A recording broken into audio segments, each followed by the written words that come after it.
السلام علیکم ورحمۃ اللہ وبرکاتہ۔ آج ہم سورہ النور کی آیت نمبر 35 سے شروع کریں گے۔ اعوذ باللہ السمیع العلیم من الشیطان الرجیم، بسم اللہ الرحمن الرحیم۔ اللہ نور السماوات والارض، اللہ تعالیٰ نور ہے آسمانوں کا اور زمین کا۔ مثل نورہ کمشکاۃ فیہا مصباح، اس کے نور کی مثال ایک طاق کی مانند ہے۔ آلہ مشکات کہتے ہیں اس آلے کو، اس چھوٹی سی الماری کو جو پہلے لوگ دیوار کے اندر بنایا کرتے تھے، جس میں چراغ رکھتے ہوتے تھے۔ فیہا مصباح، اس میں چراغ ہے۔ المصباح فی زجاجۃ، وہ چراغ ایک فانوس میں ہے۔ الزجاجۃ کأنہا کوکب درّی، وہ فانوس گویا کہ وہ چمکتا ہوا تارا ہے۔ یوقد من شجرۃ مبارکہ، جو ایک مبارک درخت یعنی زیتون کے درخت سے روشن کیا جاتا ہے۔ زیتونۃ، زیتونہ کا معنی مبارکۃ، زیتونہ زیتون کے درخت سے۔ لا شرقیۃ ولا غربیہ، جو نہ مشرقی ہے اور نہ مغربی ہے۔ یکاد زیتها یضیء ولو لم تمسسہ نار، قریب ہے کہ اس کا تیل روشن ہو جائے اگرچہ اس کو آگ نہ چھوئے۔ نور علی نور، نور پر نور ہے۔ یہدی اللہ لنورہ من یشاء، اللہ تعالیٰ ہدایت دیتا ہے اپنے نور کے لیے جس کو چاہتا ہے۔ وَيَضْرِبُ اللَّهُ الْأَمْثَالَ لِلنَّاسِ، اور اللہ تعالیٰ لوگوں کے لیے اپنی مثال بیان کرتا ہے، اپنی طرف سے مثال بیان کرتا ہے۔ وَاللَّهُ بِكُلِّ شَيْءٍ عَلِيمٌ، اور اللہ تعالیٰ ہر چیز کو جاننے والا ہے۔ اس آیت مبارکہ میں اللہ تعالیٰ نے فرمایا کہ اللہ نور السماوات والارض، کہ اللہ آسمانوں اور زمین کا نور ہے، یعنی آسمان و زمین کو اللہ تعالیٰ نے روشن کیا ہوا ہے۔ یہاں یہ بات نہیں سمجھنی چاہیے کہ یہ نور اللہ تعالیٰ کی ذات کا ہے، بلکہ اس کا وہی معنی ہے جو جس طرح شاہ عبد القادر رحمہ اللہ لکھتے ہیں کہ اللہ ہی سے رونق اور بستی ہے، یعنی پوری دنیا اللہ تعالیٰ کے حکم سے بس رہی ہے، اور زمین کی رونق اور آسمانوں کا نور سب کچھ اللہ کے حکم سے ہی ہے۔ اس کی مدد نہ ہو تو سب چیزیں ویران رہ جائیں۔ تو اس کا مطلب یہ ہے کہ اللہ کا یہ نور نہیں ہے جس کی بات اللہ تعالیٰ نے یہاں کی ہے، بلکہ اس آیت میں تو اس نور کا ذکر ہے جس سے آسمان و زمین روشن ہیں، جبکہ اللہ تعالیٰ کا ذاتی نور تو حجاب کے پیچھے ہے۔ سیدنا ابو موسیٰ رضی اللہ تعالیٰ عنہ سے ایک حدیث مروی ہے جو رسول اللہ صلی اللہ علیہ وسلم سے بیان کرتے ہیں۔ کہتے ہیں کہ ایک مرتبہ رسول اللہ صلی اللہ علیہ وسلم نے ہم میں کھڑے ہو کر 5 باتیں فرمائیں۔ آپ نے فرمایا کہ ان اللہ عز وجل لا ینام ولا ینبغی لہ ان ینام، کہ اللہ تعالیٰ سوتا نہیں ہے اور نیند اس کے لائق نہیں ہے۔ یخفض القسط ویرفعہ، اللہ تعالیٰ نے جو میزان ترازو بنا رکھا ہے نا، اللہ ہی اس کو نیچا کرتا ہے اور اونچا کرتا ہے، یعنی نفع نقصان، خوشی غمی سب چیزیں اللہ تعالیٰ کے ہاتھ میں ہیں۔ یرفع الیہ عمل اللیل قبل عمل للنہار، اللہ تعالیٰ کی طرف رات ہونے سے دن ہونے سے پہلے رات کے عمل پہنچائے جاتے ہیں، اور وعمل النہار قبل عمل اللیل، اور پھر دن کے عمل جو ہوتے ہیں نا وہ رات ہونے سے پہلے اللہ کی طرف پہنچائے جاتے ہیں۔ حجابہ النور، اللہ تعالیٰ کا جو پردہ ہے وہ نور ہے، یعنی اللہ کی ذات اور اس کی مخلوقات کے درمیان جو پردہ حائل ہے وہ نور کا ہے۔ لو کشفہ لأحرقت سبحان وجہہ، اگر اللہ تعالیٰ اس پردے کو کھول دے، لأحرقت سبحان وجہہ منتہا الیہ بصرہ من خلقہ، کہ اگر اللہ تعالیٰ اپنے نور کو کھول دیں تو سبحات وجہہ، اس کے جو چہرے کا جو نور ہے نا اس کی شعائیں وہ جہاں تک اللہ تعالیٰ کی نظر پہنچے وہاں تک جلا کے راکھ کر دیں، یعنی اللہ کا نور تو کوئی دیکھ ہی نہیں سکتا۔ پھر اللہ تعالیٰ نے اپنے بارے میں یہ بھی فرمایا کہ فَلَا تَضْرِبُوا لِلَّهِ الْأَمْثَالَ، اللہ کے لیے کوئی مثال نہ بیان کرو، لَيْسَ كَمِثْلِهِ شَيْءٌ، اس جیسا کوئی ہے ہی نہیں۔ تو اگر دنیا کی روشنی کو ہم اللہ کا نور کہہ دیں تو پھر یہ بات تو نہیں رہے گی نا۔ یہ یہاں اللہ نور السماوات کا مطلب ایسے ہی ہے کہ جس طرح ہم کہتے ہیں نا ذو نورن، نور والا، جیسا ہم کہتے ہیں کہ زید عدل، زید عدل والا ہے، تو اس کا مطلب یہ نہیں ہے کہ وہ خود عدل ہے، مطلب یہ کہ وہ عدل کرنے والا ہے۔ تو ایسے ہی یہاں اس کا معنی یہ ہوگا کہ اللہ تعالیٰ یہ نور عطا کرنے والا ہے۔ پھر یہ ہے کہ یہ نور حسی بھی ہوتا ہے اور معنوی بھی۔ نور حسی جو ہے نا یعنی محسوس کیا جانے والا، اس کی بھی کئی قسمیں ہیں۔ ایک تو وہ نور ہے جو خود بھی روشن ہو اور دوسروں کو بھی روشن کرے، جس طرح سورج، چاند، تارے، بجلی، آگ، چراغ، جگنو اور کئی جانور ایسے ہیں جو یعنی جن سے روشنی نکلتی ہے، تو یہ سب حسی نور ہیں کہ ہم ان سے نور محسوس کرتے ہیں۔ ایک وہ ہے جو اللہ تعالیٰ نے جس کو یعنی توانائی کا نور دے رکھا ہے، مثلا کسی کے چہرے کا حسن یا کسی کے گھر کا، کوئی شخص اپنے گھر کا نور ہوتا ہے۔ اور پھر اسی طرح مثال دی جاتی ہے کہ جس طرح گلے کا نور ہے کہ کسی کی آواز اچھی ہو تو ہم کہتے ہیں کہ اس کا گلا بڑا نورانی ہے۔ اسی طرح کسی کی زبان اچھی ہو، اچھا بولتا ہو تو ہم اس کی زبان کو کہتے ہیں کہ اس کی زبان کا نور ہے۔ یعنی یہ ہے توانائی کا اور حسن کا کسی نہ کسی صورت میں نور۔ پھر نور کی ایک قسم یہ ہے کہ کسی بھی عضو کی طاقت، یعنی وہ انسان ہو یا حیوان ہو، تو اس کے مثلا آنکھ کی بینائی اگر کسی کی تیز ہے یا آنکھ کا جو دیکھنا ہے، ہم کہتے ہیں کہ فلاں کی آنکھ کا نور چلا گیا یا اس کا نور لوٹ آیا۔ تو اسی طرح کانوں کا نور جو ہے وہ سننا ہے، زبان کا نور بولنے کی طاقت ہے، یعنی توانائی کے معنی میں بھی ہم لیتے ہیں۔ تو یہ سب چیزیں اللہ ہی عطا کرنے والا ہے۔ پھر اس کے بعد جو معنوی نور ہے اس کی بھی کئی قسمیں ہیں، یعنی ایک تو یہ ہے کہ جس کو اللہ تعالیٰ ہدایت دے دے، جس طرح اللہ تعالیٰ نے فرمایا کہ یعنی ہدایت کو اللہ تعالیٰ نے نور کہا ہے اور گمراہی کو اللہ تعالیٰ نے اندھیرے کہا ہے، اور پیغمبروں کو کہا کہ ان کے بارے میں کہا کہ ہدایت کا یہ نور پیغمبروں کے ذریعے سے لوگوں تک پہنچتا ہے۔ قد جاءکم برہان من ربکم وانزلنا الیکم نورا مبینا۔ اسی طرح اللہ تعالیٰ نے اور بھی یعنی بہت سی آیات میں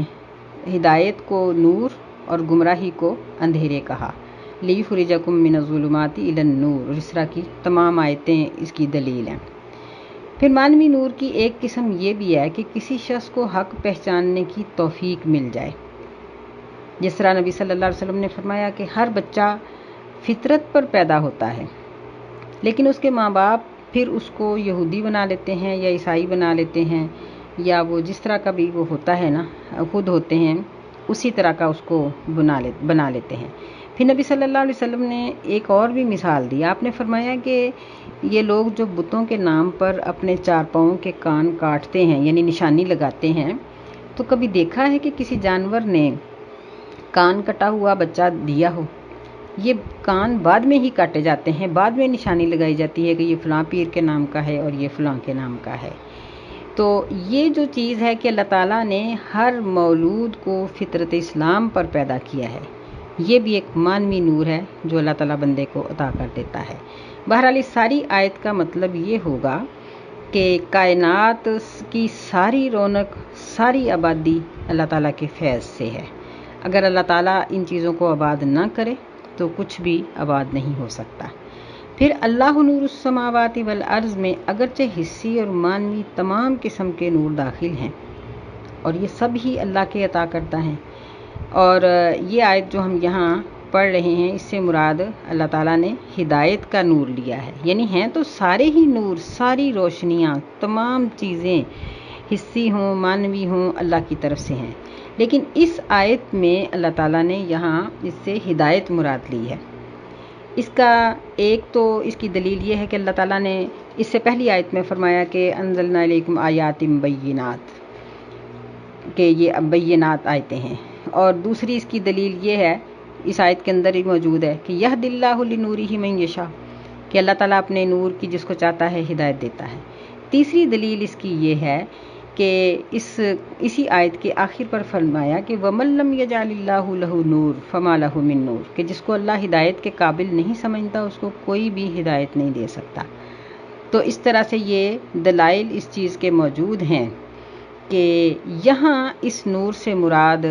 باقی انواع نہیں ہے، یعنی چاند، سورج اور باقی تاروں کی اور باقی چیزوں کی روشنیاں اور باقی سب چیزیں، یا آنکھوں، کانوں اور باقی طاقتیں، توانائیاں، یہ مراد نہیں ہے۔ یہاں اس سے مراد صرف اللہ تعالیٰ کی طرف سے جو ہدایت ہے وہ ہے۔ فرمایا کہ افمن شرح اللہ صدرہ للاسلام فہو علی نور من ربہ، کہ جس کا سینہ اللہ تعالیٰ ہدایت کے لیے کھول دیتا ہے تو وہ اپنے رب کی طرف سے ایک نور کے اوپر ہوتا ہے۔ یہ بھی اس کی یعنی قرآن مجید میں اس آیت کی تفسیر موجود ہے، کیونکہ قرآن مجید کا بعض حصہ بعض کی تفسیر کرتا ہے۔ بعض آیات کو ہم قرآن مجید کے دوسرے حصے کی دوسری آیات سے جب سمجھتے ہیں تو یہ سب سے بہترین تفسیر ہوتی ہے۔ اب ہم دیکھتے ہیں کہ اس آیت کے جو الفاظ ہیں ان کے معنی کیا ہیں۔ اللہ تعالیٰ نے فرمایا کہ مثل نورہ کمشکات فیہا مصباح، تو اہل علم بیان کرتے ہیں کہ اس کی دو تفسیریں ہیں۔ ایک تو یہ ہے کہ زیتون کا درخت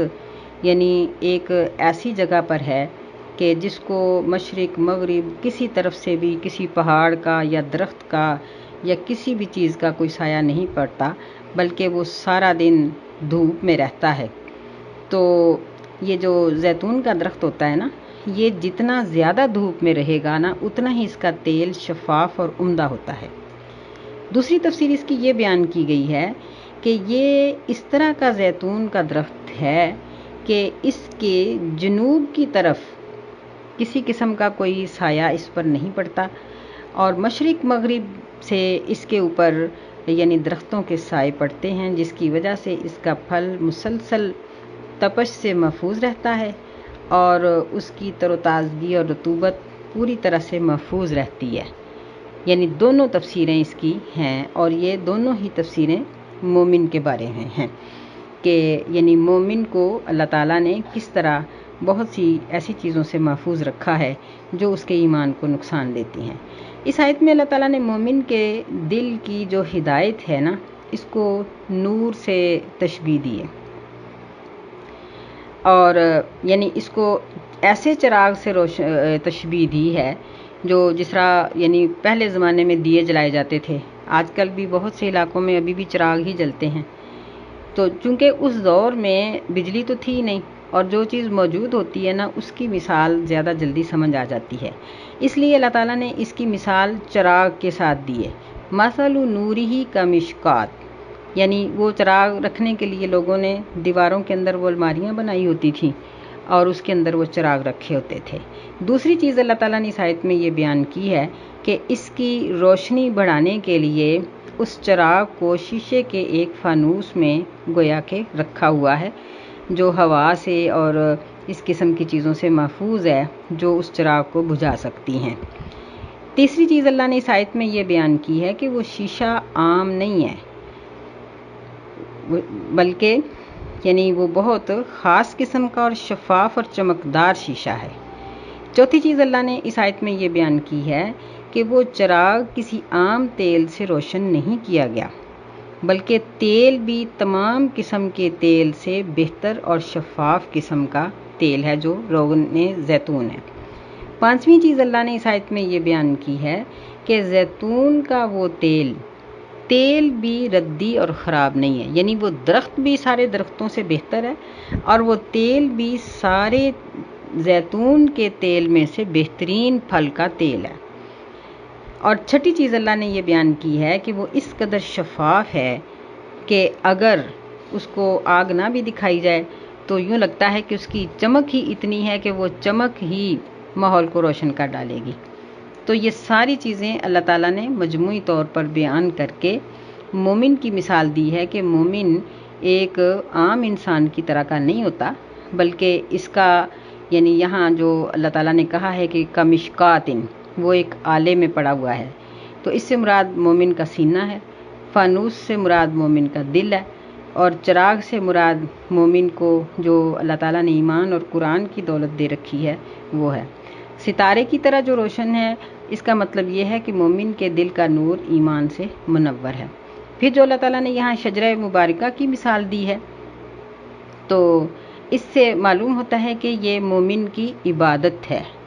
کہ اللہ تعالیٰ اسے اس طرح سے وہ عبادت اللہ کی کرتا ہے، اللہ اس کو اس طرح سے عبادت کرنے کا موقع دیتا ہے، اور اس کے دل کو مختلف قسم کے حالات اور تمام قسم کے جو شیطانی وساوس ہیں اور گمراہ کرنے والی چیزیں ہیں اور غافل کرنے والی چیزیں ہیں، ان تمام چیزوں سے اور انقلابات سے اس کو بچا لیتا ہے، اور وہ یعنی اللہ تعالیٰ کا ایک نیک اور متقی بندہ بن کے صرف خود ہی روشن نہیں ہوتا بلکہ دوسروں کو بھی وہ راہ راست کی روشنی عطا کرتا ہے۔ یہ اللہ تعالیٰ نے ساری اس مثال میں یہ سارا ذکر کیا ہے۔ یہدی اللہ لنورہ من یشاء۔ بعض لوگ یہاں اعتراض کرتے ہیں کہ اگر اللہ ہی ہدایت دیتا ہے تو پھر جو لوگ گمراہ ہیں ان کا کیا قصور ہے؟ تو اس کا جواب یہ ہے کہ جو ہدایت کے قابل ہوتا ہے اس کو اللہ تعالیٰ ہدایت دے دیتا ہے، اور جو شخص ہدایت کے قابل ہی نہیں ہے اسی کو اللہ رد کرتا ہے۔ تو ہدایت کے قابل ہونا یہ بندے کا کام ہے کہ وہ اپنے آپ کو ہدایت کے قابل بنائے۔ اگر وہ ہدایت کے قابل بن جائے گا تو اللہ تعالیٰ اس کو کبھی بھی رد نہیں کریں گے۔ اگلی آیت میں اللہ فرماتے ہیں کہ فی بیوت اذن اللہ ان ترفع ویذکر فیہا اسمہ یسبح لہ فیہا بالغدو والآصال، کہ اللہ تعالیٰ کے گھروں میں یعنی مسجدوں میں اللہ نے حکم دیا ہے کہ ان کو بلند کیا جائے اور ان میں اللہ کے نام کا ذکر کیا جائے، اور اس میں اللہ تعالیٰ کی تسبیح بیان کی جائے صبح اور شام۔ تو اللہ کے گھروں کو بلند کرنے کا مطلب یہ نہیں ہے کہ ان کو اونچا بنایا جائے یا بہت بلند و بالا یا بہت عمدہ قسم کا، نہیں، بلکہ نبی صلی اللہ علیہ وسلم نے تو یہاں تک فرمایا کہ ما امرت بتشیید المساجد، مجھے مسجدوں میں چونا گچ کرنے اور ان کو بہت خوبصورت بنانے کا حکم نہیں دیا گیا، بلکہ یہاں یہ ابن عباس رضی اللہ تعالیٰ عنہ کی جو تفسیر آتی ہے اس سے یہ بات بالکل واضح ہو جاتی ہے کہ انہوں نے فرمایا کہ اس کا مطلب یہ ہے کہ وحی المساجد تکرم، کہ ان کا مسجدوں کا احترام کیا جائے، ونہی عن اللغو فیہا، کہ مسجدوں میں بیہودہ گوئی یا بیہودہ کام یا ان کو بیہودہ طریقے سے سجانا یا ان پر بے حساب بلا ضرورت پیسہ خرچ کر دینا، یا جو کچھ آج کل جس طرح ہوتا ہے کہ مسجدوں کے اندر فخر اور تکبر کرنا، ان ساری چیزوں سے منع کیا گیا ہے۔ تو یہاں ان کو بلند کرنے کا مطلب یہ ہے کہ مسجدوں کی عزت کی جائے، ان کا احترام کیا جائے، ان کو صاف ستھرا رکھا جائے، جس مقصد کے لیے یہ بنائی گئی ہیں اس مقصد کو پورا کیا جائے، یعنی ان میں کثرت سے آنا جانا ہو اور ہر وقت عبادت کرنے والوں کی رونق رہے اور مسجدیں بھری رہیں، کثرت سے لوگوں کا تعلق رہے۔ جس طرح ایک حدیث میں بھی آتا ہے نا کہ قیامت والے دن اللہ تعالیٰ اس بندے کو اپنے عرش کا سایہ دیں گے جس کا دل مسجد سے لٹکا ہوا ہوگا، یعنی مسجد سے آیا اور پھر مسجد چلا گیا، مسجد سے آیا اور پھر مسجد چلا گیا، جس نے 5 نمازیں مسجد میں پڑھنی اس کا یہی حال ہے۔ تو فرمایا کہ یسبح لہ فیہا بالغدو والآصال، کہ ان مسجدوں میں اللہ کی تسبیح بیان کی جائے صبح اور شام، یعنی جب بھی مسجدوں میں جاؤ تو پہلے تحیۃ المسجد کے 2 نفل پڑھو اور پھر بیٹھو، ورنہ یعنی نبی علیہ الصلوۃ والسلام نے مسجد میں داخل ہونے والے کو منع کیا ہے کہ وہ نفل پڑھے بغیر نہ بیٹھے، تحیۃ المسجد ضرور پڑھنے، چاہے کوئی شخص 10 مرتبہ مسجد کے اندر داخل ہو، اسے چاہیے، یعنی اس کے لیے بہتر ہے کہ وہ تحیۃ المسجد پڑھے۔ اگر نہیں پڑھے گا تو کوئی کفر واجب نہیں ہوگا، نہ ہی وہ اسلام سے خارج ہوگا، لیکن یہ مسجد کی تعظیم ہے کہ وہ پڑھے۔ رجال لا تلہیہم تجارت ولا بیع عن ذکر اللہ واقام الصلاۃ وایتاء الزکاۃ۔ اللہ تعالیٰ کے کچھ لوگ، کچھ بندے اس طرح کے بھی ہیں، لا تلہیہم، کہ ان کو نہیں غافل کرتی تجارت اور نہ خرید و فروخت اللہ کا ذکر کرنے سے اور نماز کے قائم کرنے سے اور زکوٰۃ کے ادا کرنے سے، یعنی وہ اپنی تجارت میں بھی لگے رہتے ہیں، کیونکہ اسلام رہبانیت کا حکم نہیں دیتا۔ اسلام یہ نہیں کہتا کہ گھر بار چھوڑو اور جنگلوں میں نکل جاؤ، نہ یہ کہتا ہے کہ شادی کرنی چھوڑ دو، نہ یہ کہتا ہے کہ اولاد کو توجہ نہ دو، بلکہ یہ سب چیزیں ایمان کا حصہ ہیں نکاح کرنا نبی علیہ السلام نے فرمایا فمن راغب عن سنتی فلیس منی، جو میری سنت نکاح سے بے رغبتی کرتا ہے وہ مجھ سے ہی نہیں ہے، میری امت سے ہی نہیں ہے۔ پھر نبی صلی اللہ علیہ وسلم نے فرمایا کہ ہاتھ کی کمائی سب سے بہتر ہے، اور ایسے شخص کو نبی علیہ الصلوۃ والسلام نے بڑی یعنی ان کو کئی قسم کی جزا کا وعدہ دیا ہے، جو اپنے ہاتھ سے کما کر کھاتے ہیں، جو حلال کھانے والے ہیں، ان کی بڑی شان بیان کی ہے۔ تو مطلب یہ ہے کہ وہ تجارت اور خرید و فروخت کے ساتھ ساتھ اللہ کا ذکر اور اپنے مال میں سے اللہ تعالیٰ کا حق، فرائض کی ادائیگی، حقوق العباد کی ادائیگی یہ نہیں چھوڑتے، اور پھر وہ کاروبار کے ساتھ ساتھ ہر فرصت میں اللہ تعالیٰ کا ذکر ان کی زبان سے جاری ہی رہتا ہے۔ نماز کا قیام، سالانہ زکوٰۃ، یہ چیزیں ان سے کبھی بھی نہیں چھوٹتی۔ کیوں؟ یخافون یوما تتقلب فیہ القلوب والابصار، کیونکہ وہ ایسے دن سے ڈرتے ہیں جس دن میں آنکھیں اور دل الٹ پلٹ کر دیے جائیں گے۔ استغفر اللہ، یعنی دلوں کی اور آنکھوں کی یہ حالت نہیں ہوگی جو اب ہے، بلکہ ایسی ان کی یعنی انسان کی عقل ہوا ہوئی ہوگی، اور وہ صرف یہی دیکھ رہا ہوگا کہ میرا آگے کیا بنتا ہے، میں چھوٹتا ہوں یا پکڑا جاتا ہوں، بس صرف یہی چیز اس کے مد نظر ہوگی۔ اس کو قرآن مجید اس چیز کو بیان کرتا ہے کہ اس کو اپنے بیٹے بیوی کسی چیز کی پرواہ نہیں رہے گی، تو وہ اس دن کی ہولناکی سے ڈرتے ہوئے اپنے فرائض کو ادا کرتے ہیں، اور اس کے ساتھ ساتھ وہ تجارت اور باقی سلسلے بھی جاری رکھتے ہیں۔ لِيَجْزِيَهُمُ اللَّهُ أَحْسَنَ مَا عَمِلُوا وَيَزِيدَهُم مِّن فَضْلِهِ، تاکہ وہ ان کو بدلہ دے بہت اچھا اس چیز کا جو وہ عمل کرتے ہیں، یعنی ان کے عمل کا اچھا بدلہ اللہ تعالیٰ ان کو دے، اور ان کو اپنے فضل سے اور بھی زیادہ دے۔ یعنی اب دیکھیں کہ ایک شخص نماز چھوڑ کے گاہک کو سودا دیتا ہے، دوسرا شخص گاہک کو چھوڑ کے نماز پڑھتا ہے، تو ہم ظاہری طور پر یہ سمجھتے ہیں کہ اس کا گاہک بے نماز کی دکان پہ چلا گیا، اور ظاہر ہے کہ اس نے سودا وہاں سے خرید لیا، اور یہ شخص اس اپنی آمدن سے محروم ہو گیا۔ نہیں، اللہ تعالیٰ یہ کہتے ہیں کہ وَيَزِيدُهُم مِّن فَضْلِهِ، کہ جو گاہک کو چھوڑ کے نماز کی طرف آئے گا اللہ تعالیٰ اس کو اپنے فضل سے بہت سی برکت اور بہت سا رزق دے دے گا، لیکن جس نے نماز کو چھوڑ کے رزق کو حاصل کرنے کی کوشش کی اس کو یہ چیز حاصل نہیں ہوگی۔ واللہ یرزق من یشاء بغیر حساب، اور اللہ تعالیٰ رزق دیتا ہے جسے چاہتا ہے بغیر حساب کے، یعنی اس کے اعمال کے ساتھ ناپ تول کے رزق نہیں دیتا بلکہ اپنے فضل سے دیتا ہے۔ بغیر حساب کا ایک مطلب یہ بھی ہے کہ یعنی انسان اللہ تعالیٰ جو کچھ دے رہا ہے اس کو گن نہیں سکتا کہ اللہ تعالیٰ نے مجھے کتنا دیا، کہ وہ ساری زندگی میں اس نے کتنا کھایا، بندہ نہیں گن سکتا اس چیز کو۔ تو اس لیے نماز کی پابندی یہ انتہائی ضروری ہے۔ عین ممکن ہے کہ نمازوں کے درمیان میں جو وقفہ ہو اس میں اللہ تعالیٰ اتنا رزق دے دے کہ بعض دفعہ ایسے ہوتا ہے، دکانداروں کو پوچھ کے دیکھ لیں کہ صبح کے بیٹھے ہوتے ہیں لیکن دن کے آخری پہر میں اتنے گاہک آ جاتے ہیں کہ سارے دن کی کسر نکل جاتی ہے۔ بعض دفعہ یوں ہوتا ہے کہ آتے ہی دکان پر اتنے گاہک آ جاتے ہیں کہ بعد میں سارا دن بندہ خالی بیٹھ کے گزار دیتا ہے۔ تو رزق تو اپنی قسمت کا ملتا ہے، لیکن اللہ کے نیک بندوں کی صفت یہی ہے کہ وہ رزق کی طرف نہیں دیکھتے، وہ اپنی عبادت اور اپنے فرائض کو دیکھتے ہیں۔ والذین کفروا اعمالهم کسراب بقیعۃ یحسبہ الظمآن ماء، اور جو کافر لوگ ہیں ان کے اعمال ایک چٹیل میدان کی طرح ہیں، کسراب بقیعۃ، چٹیل میدان کی طرح ہیں جہاں سراب یعنی دور سے چشمے کا دھوکا ہو، یحسبہ الظمآن ماء، کہ پیاسا اس کو دور سے پانی محسوس کرتا ہے۔ ہم جانتے ہیں کہ صحراؤں میں جو ریت ہوتی ہے نا، تو اس ریت کے ذرات اڑ کر ایک جگہ پر اس طرح سے موٹے موٹے ذرے اکٹھے ہو جاتے ہیں۔ ریت میں نا چمکتے سے شیشے کے ذرات ہوتے ہیں، تو جب وہ ایک جگہ پر اکٹھے ہو جاتے ہیں تو دور سے یوں لگتا ہے کہ یہ پانی کا چشمہ ہے۔ تو اگر ایک شخص کسی صحرا میں بھٹکا ہوا ہے، جو لوگ صحراؤں کی کیفیت جانتے ہیں نا، وہ جانتے ہیں کہ بھٹکنے والے کا کیا حال ہوتا ہے، کہ اس کی تو ہڈیاں گل جاتی ہیں۔ اس بھٹکے ہوئے انسان کو دور سے نظر آئے کہ وہ پانی ہے، جب وہ گرتا پڑتا اس کے پاس پہنچے گا تو وہ پانی نہیں ہوگا، تو اس کی کیا حالت ہوگی۔ قیامت کے دن جہنم کی آگ ایسے شخص کو ایسے ہی دھوکہ دے گی، کیونکہ اس نے